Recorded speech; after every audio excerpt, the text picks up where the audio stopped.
Hello guys, welcome to Gauri maths academy. तर बघा, आपण मागच्या लेक्चरमध्ये शिकलो तुमचं प्रॅक्टिस सेट 1.2.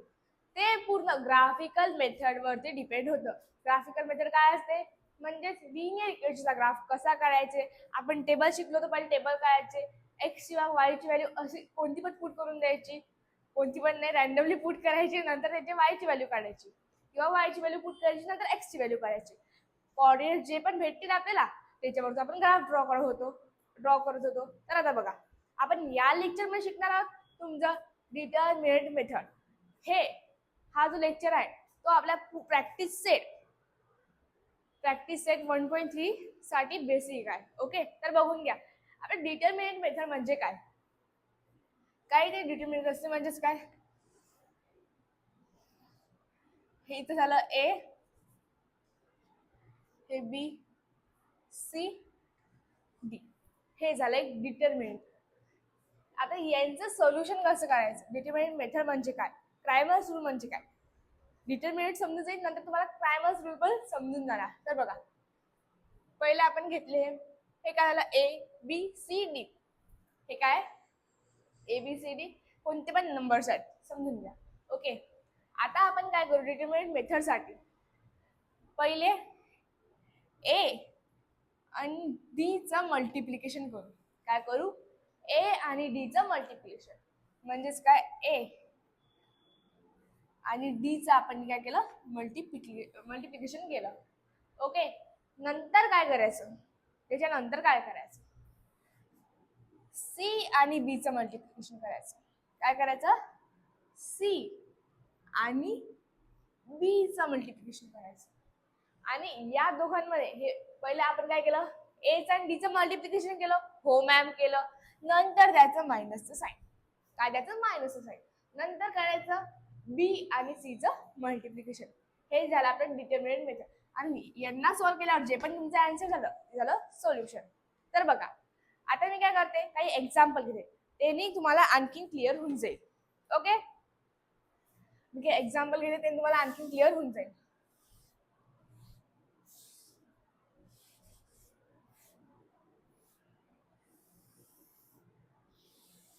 जर कोणी मागचे व्हिडिओ बघितले नसतील तर ते बघून घ्या, नंतर या लेक्चरवरती या. बघा, इथे काय आता फर्स्ट क्वेश्चन दिलेला आपल्याला, ए इक्वल टू मॉड म्हणजे काय 5 3 7 and 9. मी मागे सांगितलेलंच आहे. असं जर असलं तर काय करायचं सांगा पटकन. नाही, पहिले तर आपण वरच्याच म्हणजेच इथलं याचं 5चं आणि 9चं मल्टिप्लिकेशन करू. इथे येऊन जाणार ए इक्वल टू 5 आणि 9चं काय केलं, मल्टिप्लिकेशन केलं. बघून घ्या, या दोघांचं पहिले आपण मल्टिप्लिकेशन करतो. 5 आणि 9चं काय केलं, मल्टिप्लिकेशन. नंतर काय दिलं, मायनसचं साईन. यांना ब्रॅकेट मध्ये टाकून देऊ. नंतर काय करू आपण, 7 आणि 3चं मल्टिप्लिकेशन करू. 7 आणि 3चं इथे काय आलं, 7 मल्टिप्लाइड बाय 3. 7 मल्टिप्लाइड बाय 3 बघून घ्या. मग आता 5 आणि 9चं मल्टिप्लिकेशन केल्यावर काय आहे सांगा पटकन. इथे किती आलं, 45 आणि 7 3चा 21. 7 3चा 21. म्हणजे सोल्युशन काय आहे सांगा बरं. ए इक्वल टू काय आलं, ए इक्वल टू काय आलं 24. ए इक्वल टू काय आलं 24. ओके, क्लिअर आहे इथपर्यंत, समजलं. इथून नसेल समजलं तर दुसरा क्वेश्चन बघू आपण. बघून घ्या, हा आहे दुसरा क्वेश्चन. काय, बी इक्वल टू -8 -3 2 and 4. ओके, काय करायचं आहे, -8चं आणि 4चं मल्टिप्लिकेशन करायचं आहे. मग बी इक्वल टू -8 मल्टिप्लाइड बाय 4. नंतर काय देतो आपण, या दोघांचं मल्टिप्लिकेशन केल्यावर मायनस साईन देतो. नंतर काय देतो, मायनस साईन. परत मी इथे काय होणार, -3 आणि 2चं मल्टिप्लिकेशन होणार. मग -3 multiplied by 2. Okay, -3 multiplied by 2. मग आता करून घेऊ मल्टिप्लिकेशन. काय करू, मल्टिप्लिकेशन करून घेऊ आपण. ओके, सांगा मग, -8 मल्टिप्लाइड बाय +4. -8 multiplied by +4. इथे काय येणार -32, कारण की एक मायनस आहे. जर मल्टिप्लिकेशन मध्ये दोन्ही पण मायनस झाले तर काय होणार, प्लस होणार. पण जर एकच मायनस असणार तर काय होणार, मायनसच राहणार. मग इथे आला मायनस, ही येऊन जाऊ ब्रॅकेट मध्ये. नंतर बघा इथे काय 2 3 6, पण हे काय मायनस मध्ये, इथे काय -6. काय आलं इथं -6. पण मॅम हे पुढचं ब्रॅकेट मायनस मायनस आहे इथं, मग इथं काय होऊन जाणार, +6 होऊन जाणार. इथं 32, इथं काय होऊन जाणार +6. काय इथं मायनस, ब्रॅकेट जर आपण ओपन केली तर काय होणार, साइन चेंज होणार, म्हणजेच काय +6. आता बघायचं आन्सर काय येणार, पटकन सांगा काय येणार इथं आन्सर. नाही मी येणार 26. काय येणार -26, कारण की काय इथे काय आलं -26. ओके, मोठ्याचे साइन काय मायनस, म्हणून आला -26. तर बघा हे झाले आपले डिटर्मिनंट मेथड. ओके, क्लिअर आहे. पटकन स्क्रीनशॉट घ्या, नंतर आपण पुढचं बघू. तर बघा हे आपलं डिटर्मिनंट मेथड, म्हणजेच काय क्रायमर्स रूल. दोन इक्वेशन असते. आता पहिले जे होतं आपलं एक इक्वेशन किंवा आपल्याला डिटर्मिनंट देत होते साधं मॉड मध्ये. आता बघा दोन इक्वेशन असते लिनियर इक्वेशन मध्ये, दोन इक्वेशन असतात आपले. पहिले आपण प्रॅक्टिस सॉल्व्ह केलेले आहे. जर सबस्टिट्यूशन किंवा एलिमिनेशन मेथड मध्ये पण काय होते, दोन इक्वेशन राहत होते. ग्राफिकल मेथड मध्ये पण काय होते, दोन इक्वेशन राहत होते. तसं डिटर्मिनंट मेथड मध्ये पण दोन इक्वेशन राहतील. आणि दोन इक्वेशन आले तर त्यांना कसं सॉल्व्ह करायचं, क्रायमर्स रूलने, म्हणजेच डिटर्मिनंट मेथड. त्याकडे लक्ष देऊन बघा. आपलं काय असते डिटर्मिनंट म्हणजे काय, इथं असते ए, हे बी, हे सी, आणि हे काय असते डी. पण आपण घेऊ आता आपले इक्वेशन्स. इथे घेतलं A X plus b1 y equal to c1. हे झालं आपलं इक्वेशन पहिलं वालं. दुसरं इक्वेशन घेऊ आपण, 2x plus b2y equal to c2. हे काय झालं दुसरं इक्वेशन. हे काय झालं दुसरं इक्वेशन. आता बघा यांना सॉल्व्ह कसं करायचं, यांना सॉल्व्ह कसं करायचं. पहिलं तर आपण डी काढू, डिटर्मिनंटचं काय आपण डी काढू.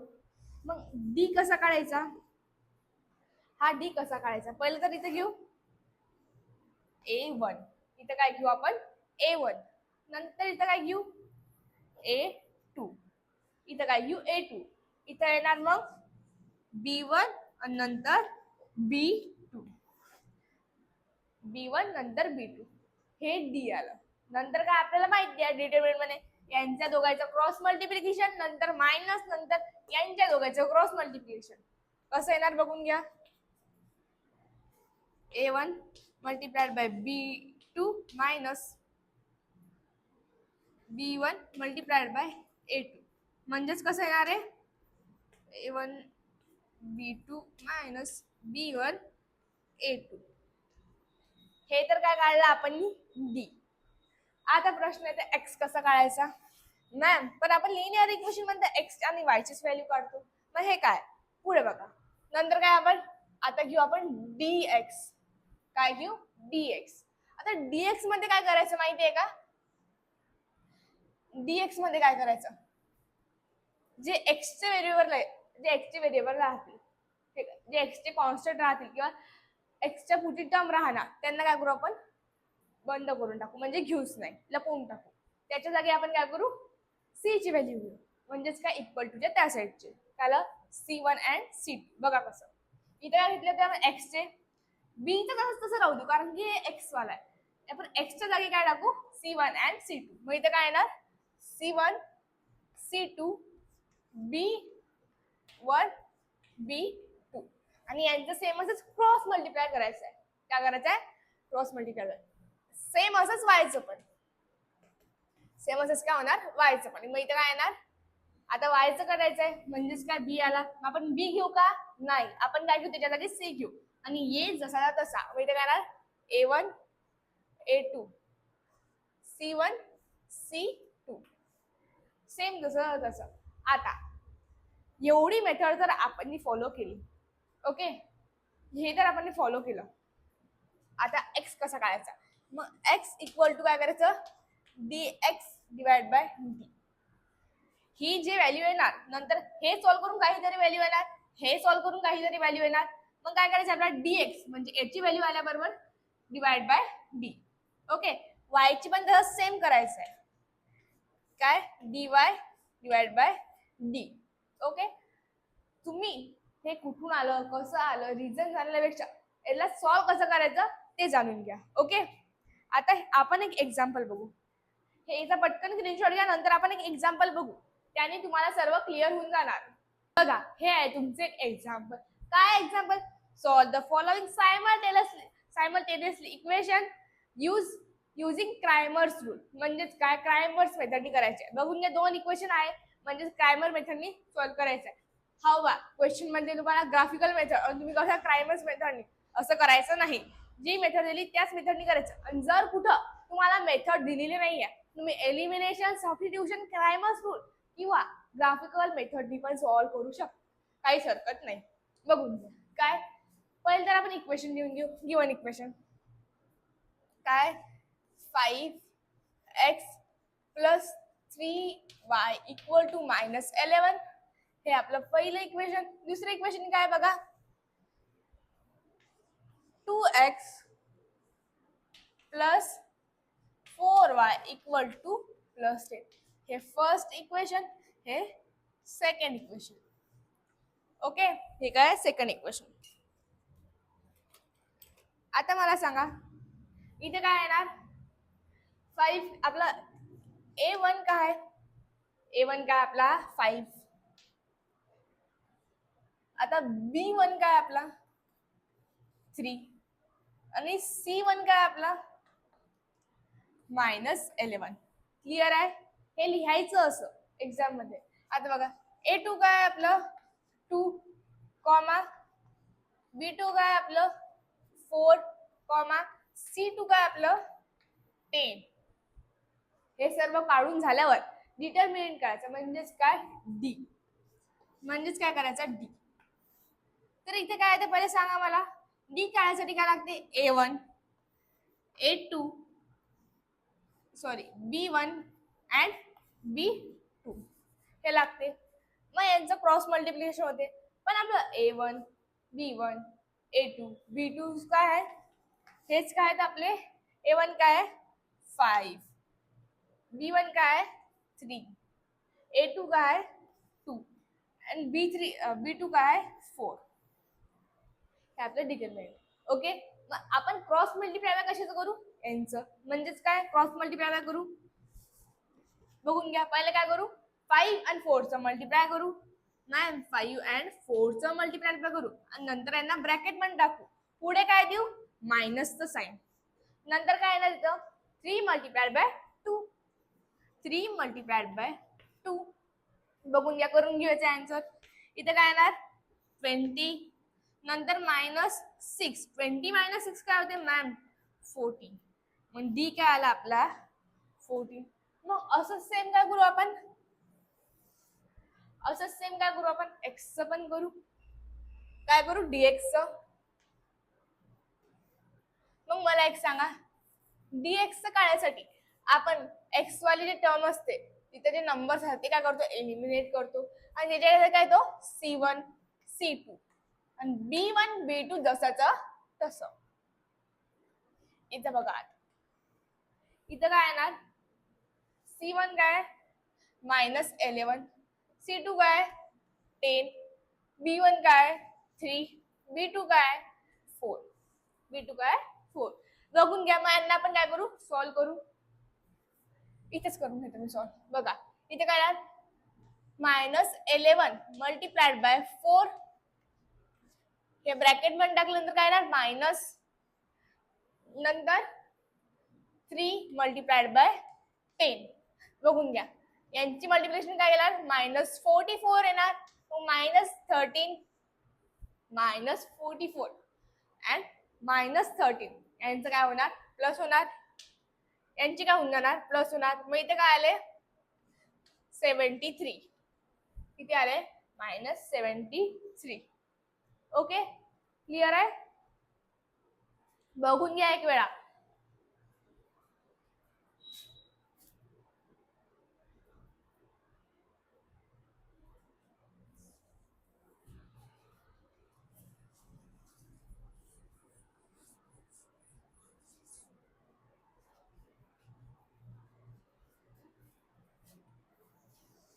बघा आता डीचं कसं काढू आपण, dx एक मिनिट हा इथं मायनस आहे, 10 काय इथं मायनस, सॉरी लिहायचं राहिलं तर 10 आहे आपलं मायनस. ओके बघा मग dx कसं काढू आपण, आपल्याला माहिती आहे आपण x वाली टर्म घेतो का, नाही, x साठी काय लागतो c1 अँड c2, नंतर इथं b1 आणि b2 आपण जसं असंच ठेवतो. बघा मग आता आपण काय करू, c1 काय आपलं -11, c2 काय आहे -10 आणि नंतर b1 काय आपलं 3, b2 काय आहे 4. यांचं क्रॉस मल्टिप्लिकेशन करून घेऊ. काय होणार इथं -11 मल्टिप्लाइड बाय 4, यांना ब्रॅकेट मध्ये टाकू. नंतर काय होतं आपण मायनसचं साईन इथे देऊन देऊ, मायनसचं साईन. नंतर काय येणार 3 मल्टिप्लाइड बाय -10. बघून घ्या यांची मल्टिप्लिकेशन केल्यावर काय होते -44 येणार. काय येणार -44. इथे काय येणार -10 आहे, मग -30. पण आपल्याला माहिती आहे मायनस मायनस प्लस, मग इथे काय आलं -44 प्लस 30. -44 प्लस 30 जर केल्यावरती काय येणार -14. आन्सर काय आलं dx चं -14. आपण सेम याच प्रकारे dy पण काढू. मग बघा dy काढायसाठी dy, मग इथे टर्म कोणती आहे b, b वाला आपण गायब करून टाकू. b च्या जागी काय घेऊ c1 अँड c2. बघा सॉरी a च्या जागी आलाय ना, a तसंच राहू द्यायचंय, a1 a2 तसंच तसं. इथं काय येणार c1 c2 इक्वल टू काय याच्या जागी बघा, a च्या जागी काय 5, a1 आणि a2 च्या जागी 2, c1 च्या जागी -11, c2 च्या जागी -10. आता बघा काय येणार यांचं, पहिलं तर क्रॉस मल्टिप्लिकेशन कशाचं 5चं आणि -10चं. नंतर काय येणार मायनस, परत मल्टिप्लिकेशन -11चं आणि -2चं. मग बघा यांचं मल्टिप्लिकेशन काय केल्यावर काय येते -15. इथे काय आलं -15. ओके, आणि यांचं मल्टिप्लिकेशन केल्यावर -22. पण आपल्याला माहिती आहे हे मायनस आहे, हे मायनस आहे, मग हे काय होणार प्लस, कारण की ब्रॅकेट जर ओपन केली तर काय होते साइन चेंज होते. म्हणजे काय +22 आले. मग यांचा आन्सर काय येणार मॅम, याचा आन्सर आला -28. यांना जर सॉल्व्ह करत काय येणार -28. आता हे तर आपलं आलं. आता काय करायची आपल्याला x ची व्हॅल्यू काढायची आहे. आणि मी तुम्हाला सांगितलं होतं x ची व्हॅल्यू काढताना काय करतो आपण dx डिवाइड बाय d. काय करतो dx डिवाइड बाय d. मग dx काय आपलं, dx काय आहे आपलं -14 आणि d काय +14. म्हणजेच काय 14 कॅन्सल, -1. x ची व्हॅल्यू काय आली आपली -1. नंतर आपण y ची व्हॅल्यू काढू. इथं dy divide by d equal to d ची व्हॅल्यू कशी येणार, सॉरी y ची व्हॅल्यू -28 डिवाइड बाय काय इथं 14. मग बघून घ्या इथं काय येतील 2, 14 1 14, 14 2 28. इथे काय येणार -2. हे बघा x ची व्हॅल्यू पण आली, y ची व्हॅल्यू पण आली. मग आता काय करू आपण, therefore solution x, y. x, y काय आहे, पटकन सांगा सोल्युशन x, y काय आहे -1, -2. काय आहे -1, -2. तर बघा असं आहे आपलं क्रायमर्स मेथड. म्हणजेच काय पहिलं आपल्याला d काढायचं आहे, नंतर dx dy आणि x काढायच्या टाइमला dx divide bye y d करायचं आहे, आणि नंतर y काढायच्या टाइमला dy डिवाइड बाय d करायचं आहे. ओके, नंतर आपल्याला x ची आणि y ची व्हॅल्यू मिळून जाईल. नंतर काय करायचं आहे सोल्युशन लिहून घ्यायचं आहे. ओके, तर तुम्हाला डिटर्मिनंट कसं काढायचं आणि क्रायमर्स रूल किंवा क्रायमर्स मेथडनी आपले लिनियर इक्वेशन कसं सॉल्व्ह करायचं आहे हे तर समजलंच असेल. तर व्हिडिओला लाईक करा, चॅनलला सबस्क्राईब करा आणि जास्तीत जास्त व्हिडिओ शेअर करा. End for video.